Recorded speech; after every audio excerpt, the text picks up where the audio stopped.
Hola, mi nombre es Carolina Patrón, soy licenciada en Ciencia Política, candidata a doctora en Estudios de Género,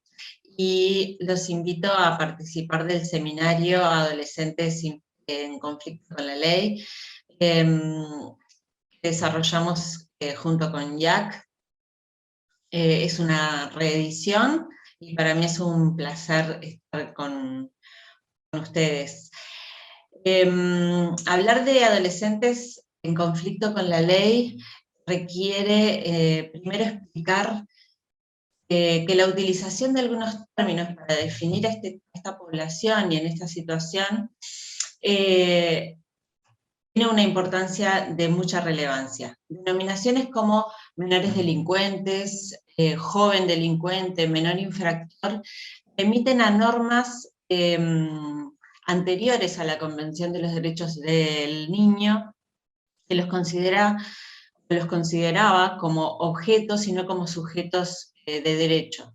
La Convención de los Derechos del Niño, aprobada por Naciones Unidas en 1989,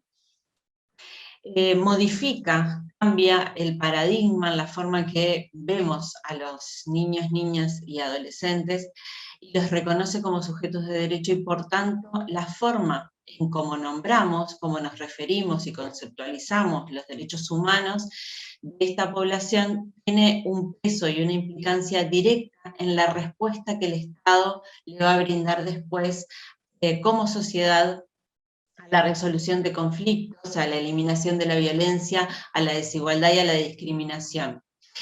Los términos menor, delincuente, infractor están revestidos de un sentido peyorativo que define a los adolescentes a partir de su comportamiento y refuerzan algunos prejuicios, estigmas y desigualdades estructurales existentes y preexistentes en la sociedad.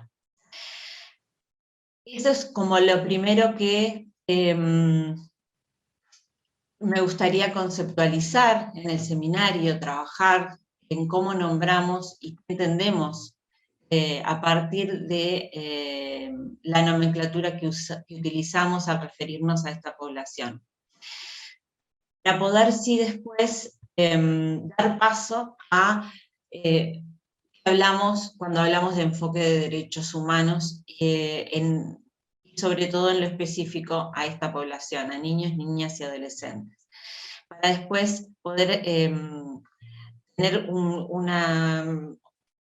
un tránsito más comprensible de los modelos de atención, los tipos de reclusión adolescente que existen, y cuál es el enfoque que el Estado debe dar tanto en la respuesta, tanto a nivel policial, judicial, interinstitucional, como al sistema propiamente dicho de reclusión o de reinserción, reeducación de estos adolescentes en conflicto con la ley. Cuando avancemos en el seminario, vamos a poder ver algunos modelos que han sido exitosos en el mundo sobre reinserción y reeducación de los adolescentes que se encuentran en conflicto con la ley penal. También vamos a indagar un poco en el modelo estrictamente uruguayo y en las consecuencias que también tiene este modelo y los cambios que se han empezado a implementar, aún insuficientes, pero que se han empezado a implementar en nuestro país para modificar un modelo bastante inquisitivo y de reclusión más adultocéntrica que un modelo adaptado a las etapas evolutivas de los adolescentes. Pero para llegar a eso vamos a profundizar en el enfoque de derechos humanos, vamos a hablar del cambio de paradigma que significó la Declaración Universal de los Derechos Humanos, o sea, vamos a abordar los derechos humanos desde desde la Declaración Universal. Vamos a analizar cómo los derechos humanos se han transformado en una herramienta crítica y de transformación de la realidad, cómo pasamos de la norma abstracta, esto que está escrito, a la realidad, cómo podemos transformar los principios jurídicos que están escritos de manera abstracta a una práctica y a un efectivo goce de esos derechos, de eso que está escrito en la vida de las personas. Una de las primeras cosas que vamos a conceptualizar es que el enfoque de derecho debe ser considerado como el primer paso de reconocimiento de las personas en su dignidad. Es quizás uno de los principios más importantes de la Declaración Universal, el reconocimiento de la dignidad humana, y eso implica el reconocimiento de todas las personas como sujetos de derechos, para que el punto de partida no sea la existencia de personas con necesidades que deben ser asistidas por el Estado, sino sujetos con derecho a demandar determinadas prestaciones y conductas del Estado. Antes del introducir el enfoque de derechos en la elaboración de políticas públicas a nivel de los estados, la mirada que desde el Estado se construía tenía mucho que ver con tutelar, con ofrecer lo que el Estado entendía que la mayoría de la población necesitaba, sin reparar las necesidades que las personas entendidas como sujetos de derechos podían demandarle al Estado. Ese cambio permitió ampliar la mirada, permitió reconocer desigualdades, permitió conocer la exclusión, la discriminación y poder tomar así medidas que se ajustaran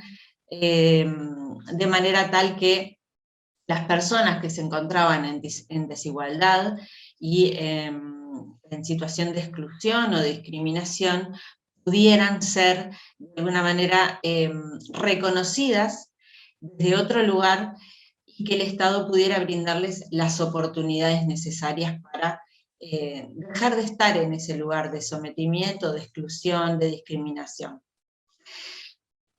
Después de ver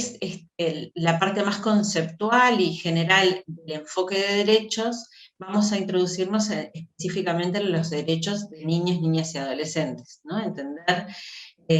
cómo a partir de la Convención de los Derechos del Niño, a pesar de tener una Declaración Universal de Derechos Humanos,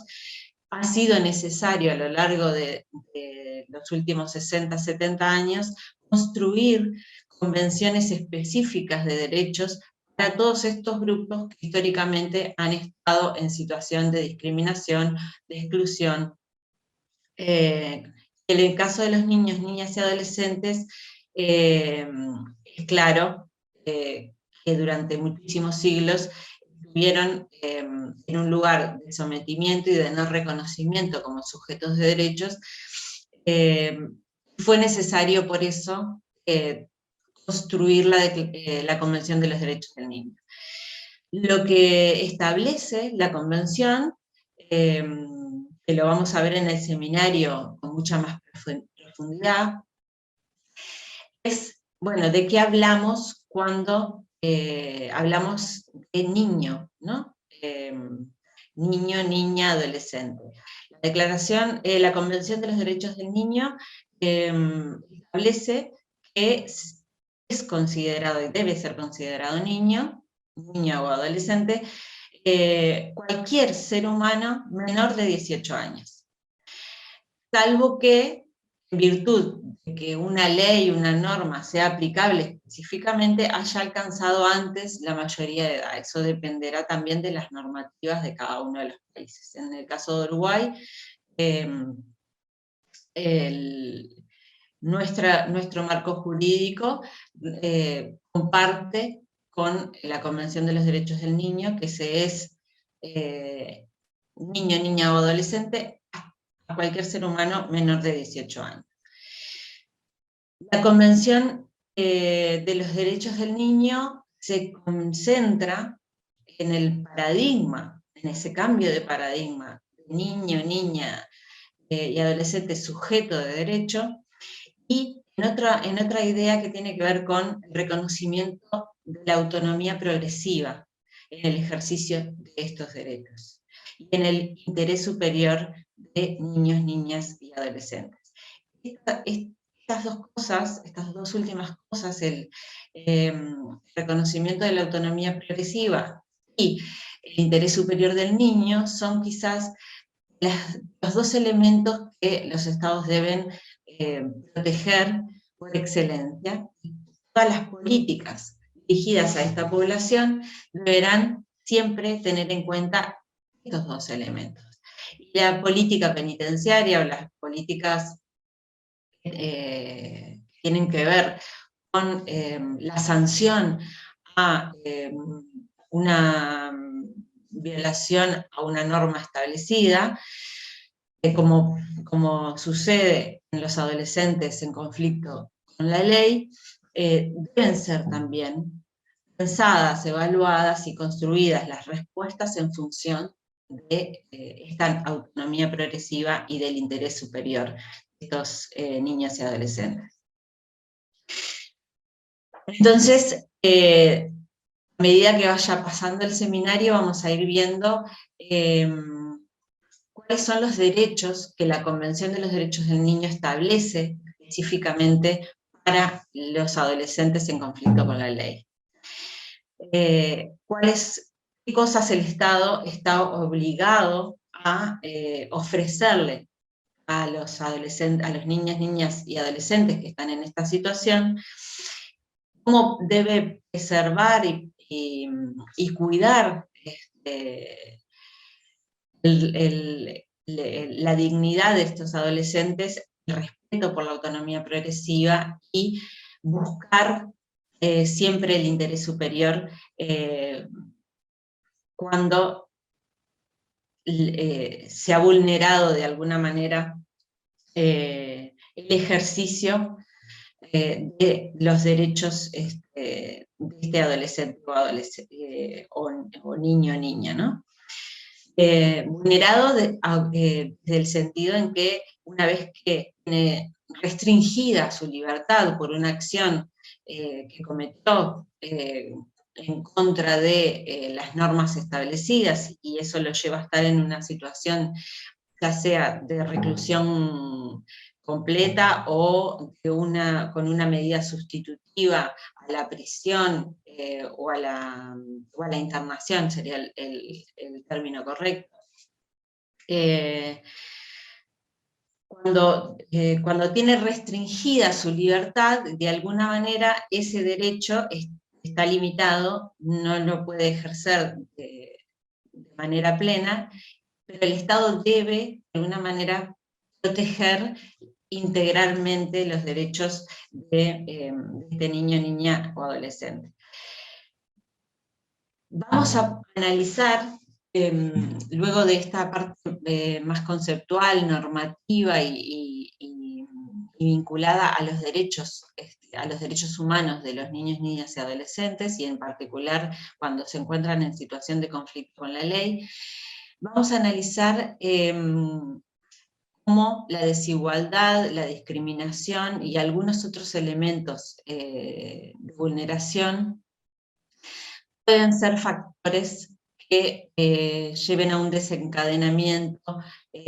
un vínculo conflictivo con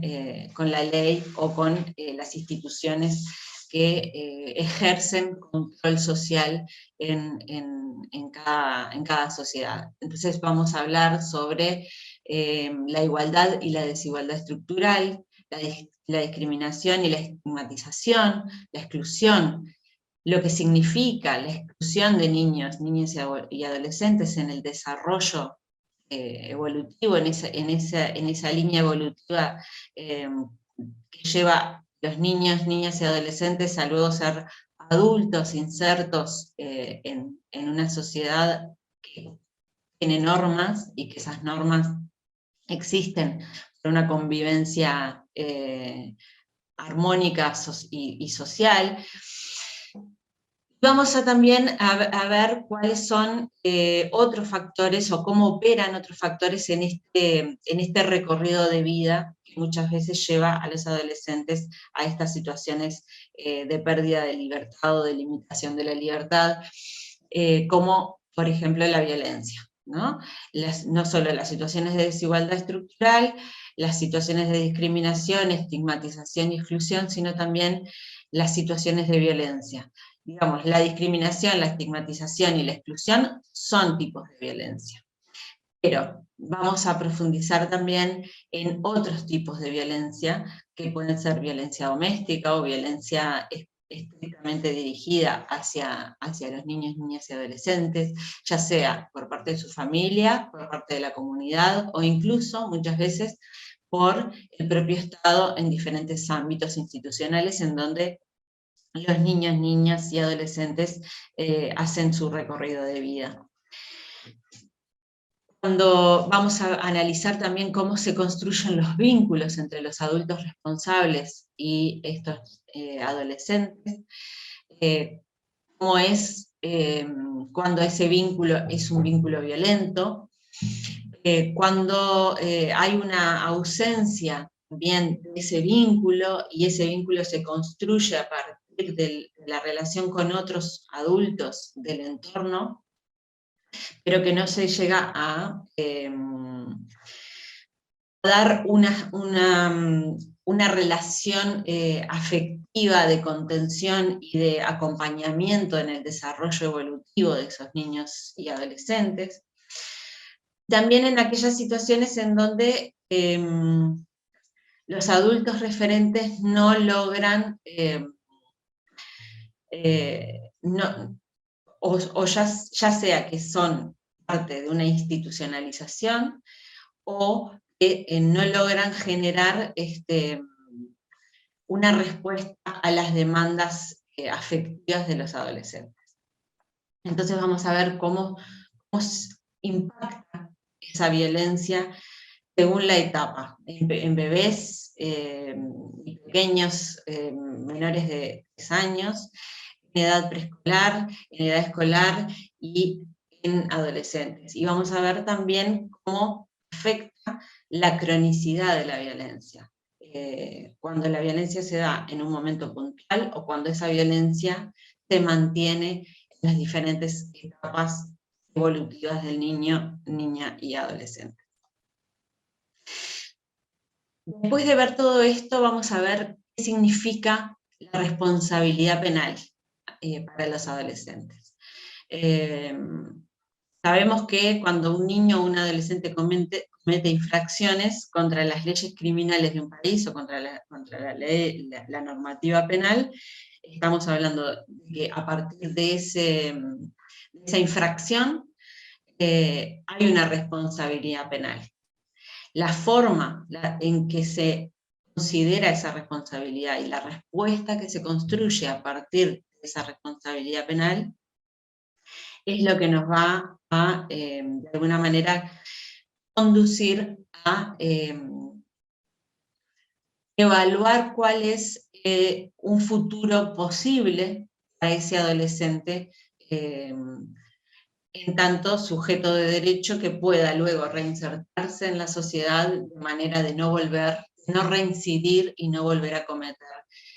otro delito. Entonces allí vamos a analizar algunas características que tienen que ver con los contextos y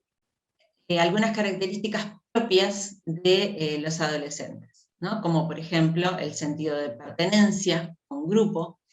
el contexto social, o sea, aquellos jóvenes que están en situaciones, en contextos desfavorecidos y en condiciones de desigualdad estructural, vamos a ver que son más vulnerables que aquellos jóvenes que están en contextos más favorecidos. Y una de las razones es que los dispositivos de control social, y en eso, cuando hablamos de dispositivos de control social, vamos a hablar de la familia, del entorno, de la comunidad, o sea, los círculos que se van desplegando, y el Estado también, que se van desplegando a partir de ese adolescente en ese contexto, ¿no? Los dispositivos de control social operan con más fuerza y de mejor manera en los contextos más favorecidos. Entonces, aquellos adolescentes de contextos desfavorecidos siempre van a tener un plus de riesgo mayor que el de aquellos que no están en ese contexto.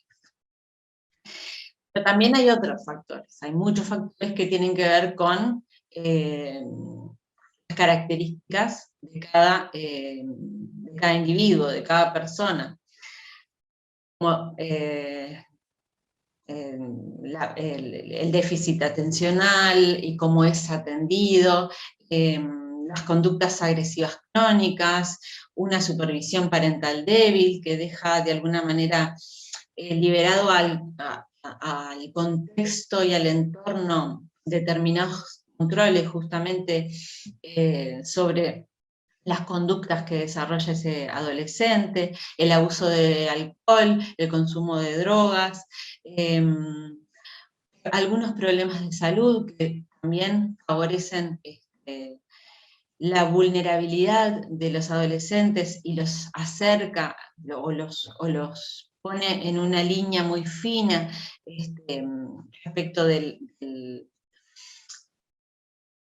conflicto, de estar dentro de un grupo de posibles adolescentes en conflicto con la ley. Después nos vamos a introducir de lleno en, bueno, rehabilitación, reinserción, reeducación, estos términos que son muchas veces utilizados y que es necesario conceptualizar para, bueno, entender cuáles son las diferencias entre rehabilitación, entre reinserción y entre reeducación, y cuáles son los modelos de respuesta que se construyen a partir de cada uno de estos conceptos. Vamos a conocer algunos testimonios, la voz de estos adolescentes a partir de algunos estudios que se han hecho a nivel regional y a nivel internacional. Les voy a recomendar también algún documento audiovisual realizado acá en Uruguay, que no lo vamos a poder compartir en el seminario porque son documentales largos, pero sí que son materiales muy, muy importantes, interesantes de ver, de escuchar y de analizar a partir de lo que conversamos en el seminario. Para entender también cómo funciona de mejor manera, entender de mejor manera cómo funciona nuestro propio sistema de penitenciario o de rehabilitación para los adolescentes en conflicto con la ley. Vamos a analizar también la importancia que tiene la prevención como herramienta de excelencia para evitar este tipo de situaciones. Vamos en ese sentido, cuando profundicemos en la prevención como herramienta, vamos a identificar cuáles son las señales de peligro, el rol que deben tener los adultos responsables, cómo trabajar a nivel institucional, interinstitucional y social, esa construcción de cuidado que deben de tener los adultos responsables. Y vamos a después entrar en las fases del proceso hacia el conflicto con la ley, para poder identificar también indicadores, para poder identificar cómo son los procesos que llevan que un niño, niña o adolescente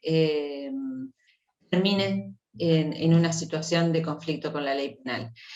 Por ejemplo, en un primer momento, actos antisociales que son ocasionales o que significan una modificación del concepto que ellos tienen de sí mismos. Un segundo momento en donde reaccionan de manera agresiva ante la etiqueta que se les coloca por pertenecer a un grupo social, cultural, o también esa etiqueta los hace